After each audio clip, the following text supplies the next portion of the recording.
So in the recent developer blog, it's just been revealed that 6v6 will be returning to Overwatch throughout the coming seasons. And pretty much I want to go over what I think 6v6 will change about the game, and I also want to talk about some of the things I don't think 6v6 will really address. So let's start with the main reason why playing tank right now is just absolute dog water, and that's counterpicking. After playing tank for about more than 2 seconds, you've probably gone through about 4 rounds of rock, paper, scissors with the enemy tank. Literally, as I'm editing this, I just had a match where one of my friends who were playing tank, they were starting off with Ball, and so to counter him, the enemy tank went Roadhog, which forced my friend to switch to Mauga, and then after that teamfight, the enemy tank switched to Sigma to counter him on Mauga, so then my friend went Doomfist to counter Sigma, and then the Sigma went back to Roadhog. It also doesn't help that the DPS and supports can also contribute into countering the tank as well, which is why the tanks get countered the hardest out of any other role in the game. It's because they have nobody to help cover their weaknesses. But now 6v6 won't stop counterpicking from happening. As long as certain tanks have blatant advantages over others, counterpicking will never go away. They would have to redesign every tank so that nobody counters anyone, which would clearly be impossible. Boo! Don't like it.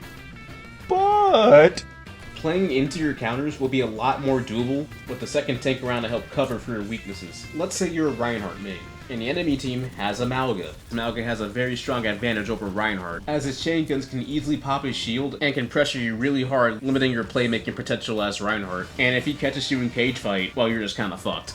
And if the enemy team really hates you, they'll probably go Bastion or Sombra to spam hack you. Now let's say this is 6v6 and you had a D.Va to help you. Not only would she be able to charge in with you and protect you from getting exploded by Mauga's chain guns, she would also be able to help in splitting attention from the enemy team, giving you more agency to make plays, and she would be able to help eat some cooldowns for you. And that's how tank synergies heavily softens the severity of getting hard countered on tank.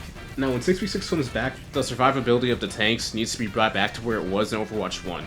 As you'll once again have a second tank to help mitigate damage and take on cooldowns for you, to make having a tank on steroids no longer necessary.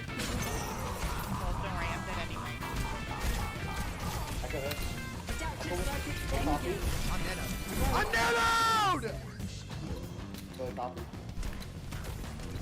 He didn't even get the mega! I'm nanoed and damage boosted against the Hog as Reaper and they don't die! Get these super tanks out of the fucking game! As the devs would no longer have to overcompensate the tank to make up for the lack of a second person. Having the tank's Giga buffs wasn't fun for the tank player, nor is it fun for the rest of the team. Currently in 5v5, the tank has way too much impact. And what I mean by this is that your tank's performance will have a tremendous impact on whether you win or lose your game. If your tank dies during a fight and the enemy team's tank is still alive, you've lost a team fight. Beating the enemy team's tank is very unlikely, especially if their supports are still alive, on top of the enemy team's tank now having free reign to violate your team without your tank being there to protect them.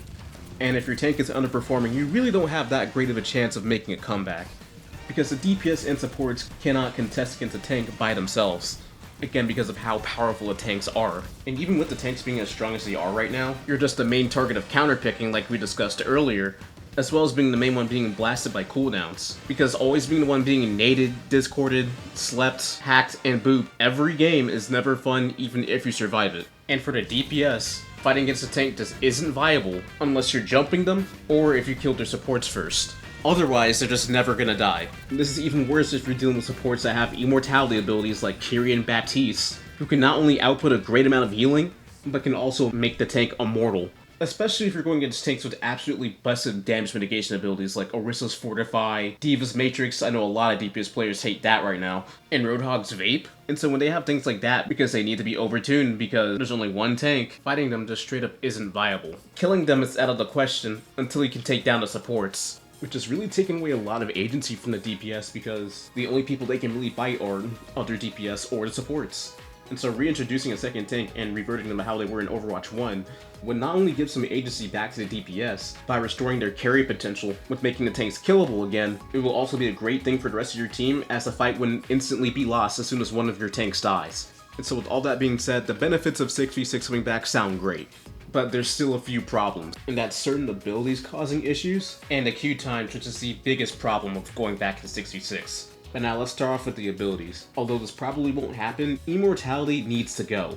I cannot tell you how infuriating it is to duel someone and get them low, only to have my breakpoint taken from me as Kiriko comes out of nowhere, makes him immortal, and rob me out of a kill because that 1 second of immortality is all it takes for her to heal up half of their health. And another example, let's say you're playing Sigma or Genji or something. You can't use your ultimate, your greatest playmaking tool, until Suzu and Lamp are forced out.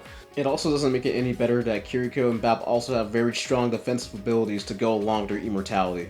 Kiriko will just TP away from you the moment she's in danger, and there's just nothing you can even do about that. Baptiste's Healing Burst and Lamp essentially gives him 2 extra lives, as well as having the mobility to jump the high ground in order to get away from you. But yeah, you can see why immortality is so unfun to play against, as it just stops you from playing the game and forgives the mistakes of the enemies that you're fighting. And I think 6v6 will be a lot better with immortality gone from the game. Kiriko Suzu should only cleanse status effects, and Baptiste's Lamp should be a damage reduction field. Also, another thing before we move on, I'm just really doubtful of the devs' ability to properly balance 6v6. They don't really have that great of a track record. They were unable to balance the AoE healing of Brick and Bap, and that combined with the immortality of Lamp, led to high amounts of sustained healing and survivability, which was the main thing that enabled Double Shield in the first place. There is also their complete failure to balance tanks in Overwatch 2, and how they failed to balance the 5v5 format in general, them taking 11 seasons to finally nerf Sojourn, Kiriko still being damn near the best support in the game ever since her release, the health pool changes of Season 9, and that's just like, why? Who was asking for that? And more recently, Pharah, who's been running rampant for months now. And so those are some of the reasons that I'm still kind of skeptical about their ability to balance 6v6, but all we can do is hope they don't mess it up. Alright, with that out of the way, now it's time to move on to the queue times, as this is the greatest problem to 6v6, and the reason why the change to 5v5 was even made in the first place. According to the chart posted by the devs on the developer blog, Overwatch 2 saw a tremendous decrease in queue times, especially for the DPS. Reverting back to 6v6 may revert the queue times back to how they were in Overwatch 1, and this will be especially horrible for the DPS, as they'll have to wait the longest. And this is mainly because the tank population is so low, which made fighting a second tank player so difficult, because even in Overwatch 1, nobody really wanted to play tank. The devs would need to find a way to convince more people to play tank, which 6v6 can't really do. And so because finding people filling for tank would be so difficult, the queue times are going to suffer. But yeah, that's pretty much all I have to say. Let me know what you think about 6v6 coming back to Overwatch, or if you agree or disagree with anything I said. And if you enjoyed the video, it'd be really appreciated if you drop a like and sub. Have a great rest of your day, and I'll see you guys next time.